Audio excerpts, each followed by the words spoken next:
Good morning प्यारे विद्यार्थियों, online class में आपका स्वागत है। तो प्यारे विद्यार्थियों, आज हम बात करते हैं भारतीय अर्थव्यवस्था की विशेषताएं, जिसमें आपको दो प्रकार की विशेषताएं देखने को मिलेगी। एक तो आपकी अविकसित रूप में और दूसरी विकासशील रूप में। सबसे पहले हम बात करते हैं भारतीय अर्थव्यवस्था की अविकसित रूप में कौन कौन सी विशेषताएं। तो देखिए, अर्थव्यवस्था होती क्या है उसके बारे में हमें थोड़ा जानना हो आवश्यक है। तो देश की स्वतंत्रता के समय भारतीय अर्थव्यवस्था बहुत ही दयनीय स्थिति में थी, क्योंकि औपनिवेशिक काल में अंग्रेजों ने भारतीय कृषि, उद्योग, व्यापार इत्यादि को काफी हानि भी पहुंचाई थी। जब देश स्वतंत्र हुआ तो भारतीय अर्थव्यवस्था के समक्ष बड़ी बड़ी चुनौतियां थी और इसे विकास के मार्ग में तीव्र गति से अग्रसर करने के लिए। तो देश की आज़ादी के बाद देश की अर्थव्यवस्था के सामने कई चुनौतियों का सामना करना पड़ा, और सबसे बड़ी जो चुनौती थी वो विकास की थी कि देश का विकास है वो कैसे किया जाए। तो 1950 के दशक में अनेक महत्वपूर्ण निर्णय लिए गए, जिनमें भारतीय अर्थव्यवस्था की प्रकृति और विकास पथ को निर्धारित किया गया। 1950 में भारत सरकार ने कई ऐसे बड़े निर्णय लिए जिनके माध्यम से देखा गया कि भाई किस प्रकार देश की अर्थव्यवस्था को पूर्ण रूप से विकसित किया जा सकता है। 1990 के दशक में आर्थिक सुधारों का दौर शुरू हुआ, जिसमें आप उदारीकरण, निजीकरण और वैश्वीकरण को देखते हैं। 1990 के बाद ही ये दौर शुरू किया गया और उसमें भारतीय अर्थव्यवस्था ने भविष्य को निर्धारित करने में एक विशेष भूमिका भी निभाई थी। यानी 1990 के बाद अगर आप देखोगे तो हमारे यहाँ पर उदारीकरण का दौर शुरू हुआ, निजीकरण का और वैश्वीकरण का। इस समय में देश की अर्थव्यवस्था ने एक महत्वपूर्ण अभूतपूर्व वृद्धि वो दिखाई। वर्तमान में भारतीय अर्थव्यवस्था के अविकसित या पिछड़ी हुई तथा विकासशील अर्थव्यवस्था के कुछ मिश्रित लक्षण वो दिखाई देते हैं। एक और अगर हम अपने इन विशेषताओं को देखें, अर्थव्यवस्था की विशेषताओं को, तो हमें ऐसा लगता है कि शायद हमारी जो अर्थव्यवस्था है बिल्कुल अविकसित अर्थव्यवस्था है। लेकिन अगर हम इसका दूसरा पहलू देखें तो हमें ऐसा लगता है कि हमारी जो अर्थव्यवस्था है वो हम इस विकास की ओर वो बढ़ रही है। तो देखो, अर्थव्यवस्था क्या है कि एक देश या क्षेत्र की वस्तुओं और सेवाओं के उत्पादन, व्यापार, उपभोग आदि क्रियाओं से जुड़ा तंत्र अर्थव्यवस्था वो कहलाता है। यानी एक देश कह सकते हैं या एक क्षेत्र विशेष जो भी वस्तुएं हैं और सेवाओं के उत्पादन, व्यापार और उपभोग, इन सभी का जुड़ा हुआ एक तंत्र अर्थव्यवस्था कहलाता है। जैसे हम अपने देश की अर्थव्यवस्था के बारे में भी कह सकते हैं कि हमारे यहाँ पर देश के भौगोलिक सीमाओं के अंतर्गत जो भी वस्तुओं और सेवाओं का उत्पादन, व्यापार और उपभोग होता है उसे हम अर्थव्यवस्था कहते हैं। तो सबसे पहले हम बात करते हैं भारतीय अर्थव्यवस्था अविकसित अर्थव्यवस्था के रूप में उसकी कुछ विशेषताएं। तो देखिए, प्रति व्यक्ति आय और जीवन की गुणवत्ता, जिसे शिक्षा, स्वास्थ्य और जीवन स्थिति के रूप में देखा जाता है, का निम्न स्तर अर्थव्यवस्था के पिछड़ेपन को बताता है। यदि शिक्षा, स्वास्थ्य और जीवन प्रत्याशा अगर निम्न स्तर में हो तो वो अर्थव्यवस्था बिल्कुल अविकसित अर्थव्यवस्था के रूप में होती है। कृषि पर अत्यधिक निर्भरता करना, साथ साथ में जैसे जनांकीय कारक है, ये पिछड़ी तकनीकी, संरचनात्मक बेरोजगारी, उच्च जनसंख्या वृद्धि दर अर्थव्यवस्था के पिछड़ेपन के प्रमुख लक्षण है। तो यदि मान लो व्यक्ति के निम्न प्रति व्यक्ति आय होगी, जीवन की निम्न गुणवत्ता होगी, गरीबी की समस्या होगी, तो वो अर्थव्यवस्था कैसी होगी? अविकसित या पिछड़ी हुई अर्थव्यवस्था होगी। इनके साथ साथ में अगर हम जनांकीय कारक देखते हैं, बेरोजगारी, पिछड़ी हुई तकनीकी आदि है, तो ये एक अर्थव्यवस्था के पिछड़ेपन का प्रमुख कारण माना जाता है। तो हमारी अर्थव्यवस्था में अविकसित अर्थव्यवस्था के ये कुछ लक्षण विद्यमान है, जिन्हें हम विशेषताएं भी कहते हैं। एक एक करके हम इनका पूरा डिस्क्रिप्शन वो करेंगे। तो सबसे पहले हम बात करते हैं निम्न प्रति व्यक्ति आय। तो सबसे पहले देखना होता है कि प्रति व्यक्ति आय क्या होती है, हम प्रति व्यक्ति आय वो कैसे निकाल सकते हैं। तो प्रति व्यक्ति आय क्या होती है कि राष्ट्र की जो एक देश के भौगोलिक सीमाओं के अंतर्गत जो संसाधन होते हैं उनका अनुकूलतम उपयोग करके और उत्पादन और सेवाओं का जो अंतिम मौद्रिक मूल्य होता है वो एक राष्ट्र की आय होती है। तो राष्ट्र की आय में जनसंख्या को डिवाइड करने पर प्रति व्यक्ति आय वो आती है। और यदि प्रति व्यक्ति आय निम्न हो तो फिर वो अर्थव्यवस्था अविकसित या पिछड़ेपन का शिकार मानी जाती है। तो देखो, भारत में प्रति व्यक्ति आय का स्तर बहुत ही कम है और इसके अविकसित अर्थव्यवस्था होने का प्रतीक है। हमारे यहाँ पर प्रति व्यक्ति जो आय है बहुत कम है और कम होने के कारण हमारी अर्थव्यवस्था पिछड़ेपन की अर्थव्यवस्था मानी जाती है। विश्व बैंक के अनुसार अगर हम बात करें तो 2015 के अनुसार भारत में सकल राष्ट्रीय आय 1590 अमेरिकी डॉलर थी। क्योंकि प्रति व्यक्ति कहते हैं कि प्रति व्यक्ति आय भारत में अगर 2015 के रूप में माने तो प्रति व्यक्ति आय केवल एक व्यक्ति की आय 1590 अमेरिकन डॉलर थी, जो भारतीय दृष्टि से काफी कम। और प्रति व्यक्ति सकल राष्ट्रीय आय में भारत का विश्व में स्थान भी 117वां है। यानी मानव सूचकांक का विकास के रूप में देखें तो प्रति व्यक्ति आय में भारत का जो स्थान था, भारत का स्थान 170 नंबर पर रहा है। इसका मतलब हम काफी है वो नीचे रहे। इसके साथ देखें तो भारत की प्रति व्यक्ति सकल आय न केवल अमेरिका, इंग्लैंड, फ्रांस, जर्मनी जैसे विकसित देशों से कम है, बल्कि चीन तथा श्रीलंका जैसे पड़ोसी देशों की तुलना में भी कम है। इसका अर्थ यह है कि हमारे यहाँ की जो प्रति व्यक्ति आय है वो प्रति व्यक्ति आय बड़े राष्ट्रों की बजाय हमारे पड़ोसी राष्ट्र जैसे चाइना और श्रीलंका है उससे भी काफी कम दिखाई देती है। तो प्रति व्यक्ति आय की निम्न स्तर के फलस्वरूप लोगों का जीवन स्तर भी क्या होता है, निम्न ही रह जाता है। यहाँ गरीब लोगों की संख्या अधिक है वो देखी जा सकती है। तो प्रति व्यक्ति आय के अनुसार हम अर्थव्यवस्था को देख सकते हैं कि वो विकसित है, विकासशील है या अविकसित है। तो हमारे यहाँ पर प्रति व्यक्ति आय 2015 के अनुसार 1590 अमेरिकन डॉलर थी, जो इस दृष्टि से देखा जाए तो बहुत ही कम, और कम होने के कारण हम कह सकते हैं कि हमारे देश की जो अर्थव्यवस्था है वो अविकसित अर्थव्यवस्था का द्योतक है वो मानी जाती है। दूसरा आपके जीवन की निम्न गुणवत्ता। तो देखो, शिक्षा और स्वास्थ्य जीवन की गुणवत्ता के दो सबसे प्रभावी और निर्धारक संकेतक है। यानी कि जीवन की निम्न गुणवत्ता का कारण क्या होता है, एक तो शिक्षित न होना, शिक्षा एवं स्वास्थ्य, ये दो ऐसे पहलू हैं जो वास्तव में जीवन की गुणवत्ता को वो दर्शाते हैं। हमारे यहाँ पर निम्न प्रति व्यक्ति आय कम होने के कारण व्यक्ति शिक्षित नहीं हो पाता है और नहीं वह अपने स्वास्थ्य की ओर ध्यान रख पाता है। तो देखो, ये मानव कल्याण के अभिन्न अंग और इनके अभाव में अर्थहीन हो जाती है। जब लोगों में ज्ञान प्राप्ति तथा स्वास्थ्य के रूप में जीने की क्षमता होती है तभी वह आय का उपयोग करने में सक्षम है। यदि व्यक्ति मान लो शिक्षित है तो अच्छा ज्ञान प्राप्त कर सकता है और स्वस्थ है तो ही वह जीवन जीने की इच्छा को रख सकता है। इसके साथ अगर हम बात करें तो भारत में शिक्षा का स्तर भी बहुत कमजोर है। यानी हमारे देश में शिक्षा का जो स्तर है वो काफी कमजोर है, जो निम्न साक्षरता दर से प्रतिबिंबित होता है। वर्ष अगर हम बात करें 2011 की जनगणना के अनुसार तो हमारे देश में जो साक्षरता का दर था वो 74.04 था। अगर साक्षरता के रूप में देखें साक्षरता पूरे देश की तो 74.04% ही था। ठीक है, यानी 100 में से केवल 74% लोगों की क्या थे, साक्षर थे, जो वास्तव में देखें तो ये निम्न साक्षरता को वो प्रतिबिंबित करता है। इसके साथ जनसंख्या का लगभग 1/4 जो भाग है वो आज भी क्या है, निरक्षर है। भाई अगर हम 1 अरब के आसपास देखें तो कितने 74 करोड़ लोगों की क्या हुई साक्षर, लगभग तो 25 करोड़ वो कहाँ चले गए, वो तो सारे के सारे क्या है, निरक्षर है। तो देश का लगभग 1/4 भाग आज भी क्या है, निरक्षर है। और स्वास्थ्य स्तर को जन्म के समय जीवन प्रत्याशा से मापा जा सकता है।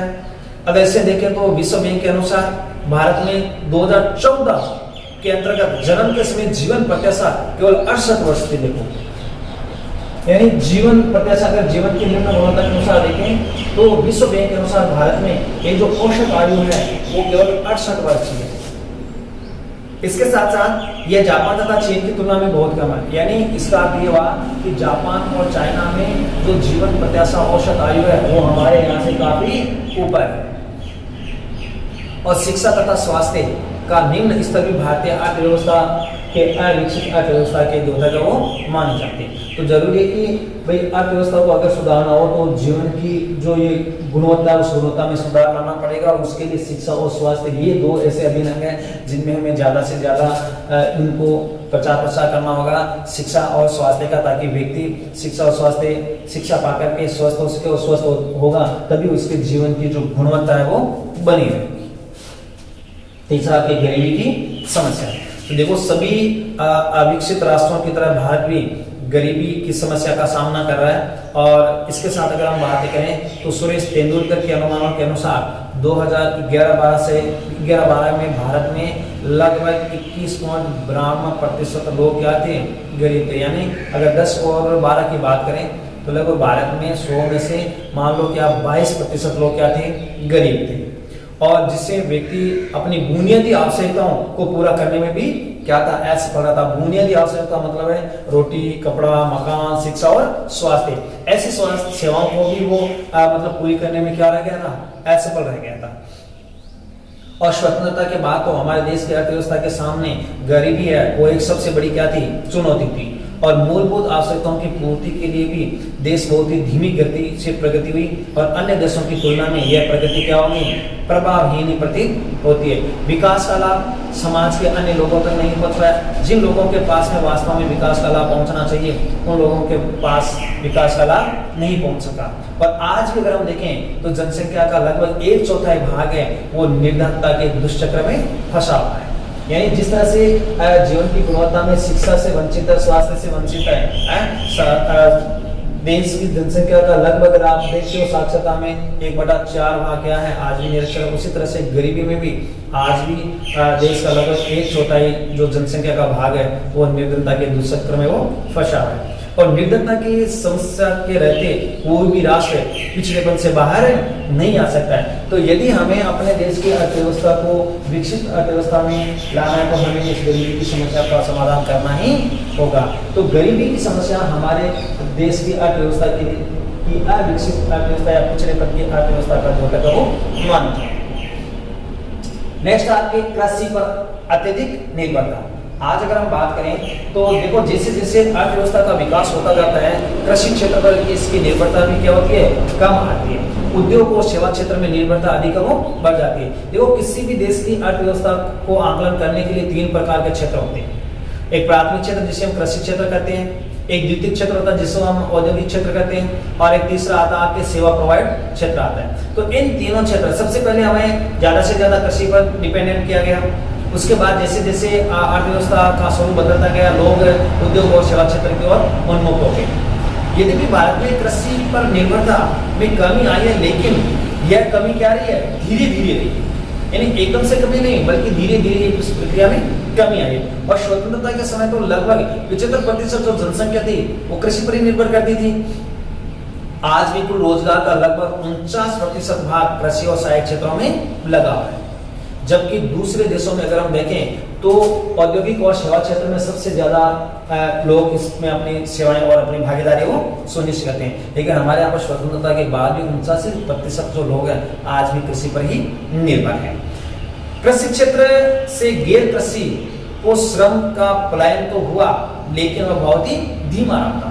यानी कृषि क्षेत्र से अगर हम गैर कृषि क्षेत्र देखें जैसे उद्योग और सेवा क्षेत्र में, हालांकि लोगों का पलायन तो हुआ लेकिन बहुत ही धीमी गति से पलायन हुआ, और धीमी गति से पलायन होने के कारण ही आज हमारे यहाँ पर दूसरे क्षेत्रों की ओर अधिक ध्यान वो नहीं दिया जा रहा है। इसलिए ये भी कृषि पर अत्यधिक निर्भरता भी हमारे देश की अर्थव्यवस्था को अर्थव्यवस्था के रूप में देखने को मिलती है।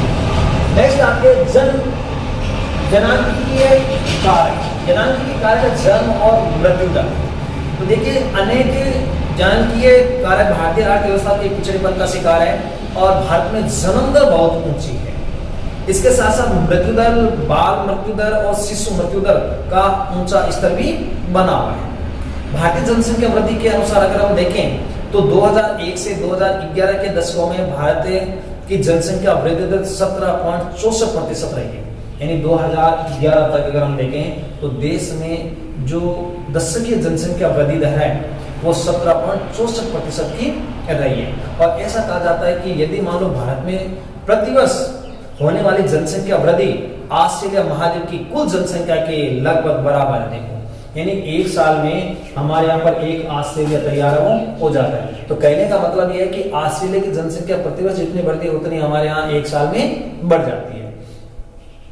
तो इसका अर्थ यह हुआ कि भारतीय जनसंख्या का आकार बहुत बड़ा है और यह निरंतर तेजी से बढ़ रहा है, जो कि देश की अविकसित अर्थव्यवस्था का द्योतक मानी जाती है, इसका एक लक्षण मानी जाती है। तो जरूरी है कि हमें जनसांख्यिकीय जो कारकों में कमी करनी होगी, यानी जो जन्म दर है जो बढ़ रही है उनको कम करना होगा।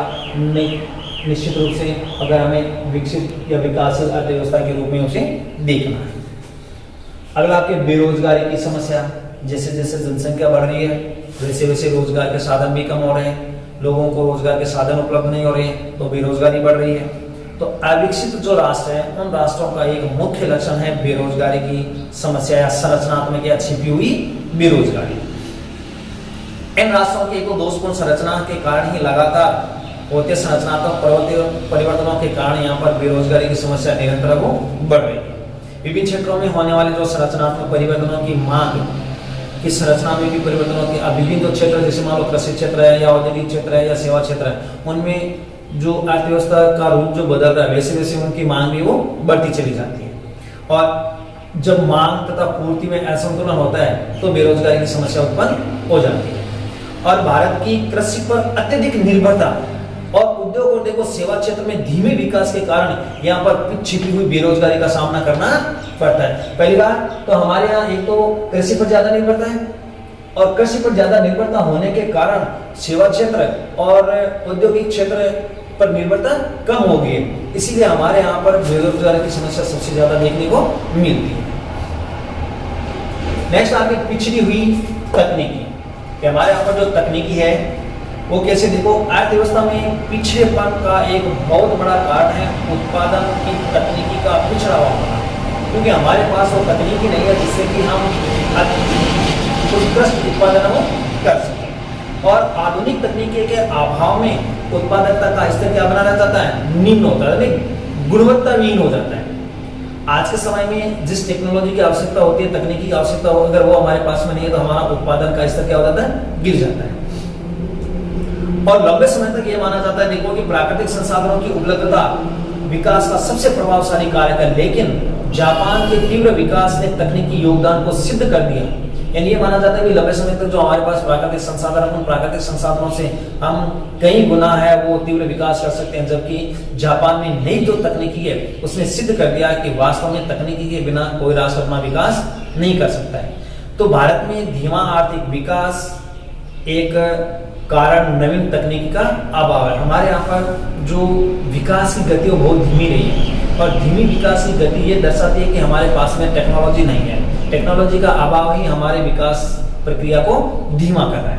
और तकनीकी विकास हेतु भारत में बहुत कम खर्च किया जाता है, शोध और अनुसंधान को वांछित महत्व नहीं दिया मिलने के कारण आज भारतीय तकनीकी दृष्टि से क्या है, अविकसित। आज भारत क्या है, तकनीकी दृष्टि से काफी वो पिछड़ गया है। तो पिछड़ी हुई तकनीकी भी हमारी जो भारतीय अर्थव्यवस्था उसको अविकसित अर्थव्यवस्था के रूप में वो देखते हैं कि हमारे पास वही पुरानी घिसी पिटी क्या है तकनीकी, और उसी के चलते हम अपने विकास के राह पर चल रहे हैं, जिसके कारण हमारे देश का जो विकास है काफी धीमी गति से वो हो रहा है, जो हमारी अविकसित अर्थव्यवस्था का एक प्रमुख लक्षण है वो माना जाता है।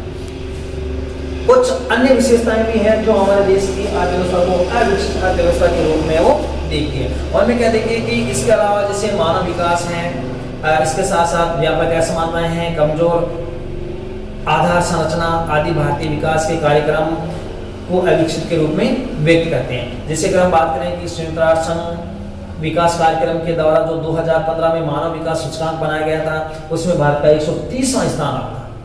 यानी कि यहाँ पर जैसे ज्ञान, स्वास्थ्य और जीवन स्तर के आधार पर मानव विकास सूचकांक तैयार किया जाता है कि एक व्यक्ति है वो किस प्रकार से अपना जीवन जीने के लिए वो तैयार है। तो अगर दूसरे से चाइना है, ब्रिटेन है, रूस है, इधर आपके फ्रांस, जर्मनी, जापान, यहाँ के लोगों की और हमारे देश के लोगों की तुलना की जाए तो हमारे यहाँ की जो जीवन प्रत्याशा वो बहुत ही कम है, जीवन स्तर की जो गुणवत्ता है जीने की वो बहुत ही कम है, इसलिए हमारे राष्ट्र का 130वां स्थान है। और इस संबंध में हम मध्यम मानव विकास सूचकांक वाले देशों में भी सम्मिलित हैं। अपने पड़ोसी देश चीन का 90वां स्थान है, श्रीलंका 73वें स्थान पर है और हम बहुत ही पीछे हैं। यानी कि चाइना और श्रीलंका हमसे काफी आगे हैं और हम इन दोनों राष्ट्रों से भी काफी वो पीछे हैं। तो हमारी ये अर्थव्यवस्था पिछड़ेपन का शिकार वो मानी जाती है। इसके अलावा अगर हम बात करें तो यहाँ आय और धन का वितरण भी असमानतापूर्ण है। सामाजिक संरचना में अनेक समस्याएं हैं।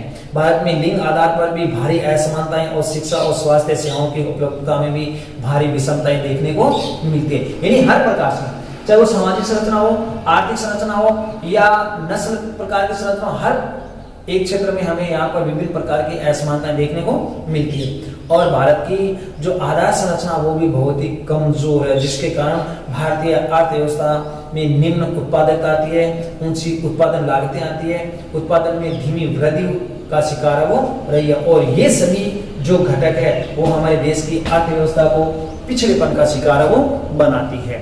यानी कि हमारे देश की अर्थव्यवस्था एक अविकसित अर्थव्यवस्था के रूप में देखने को मिलती है।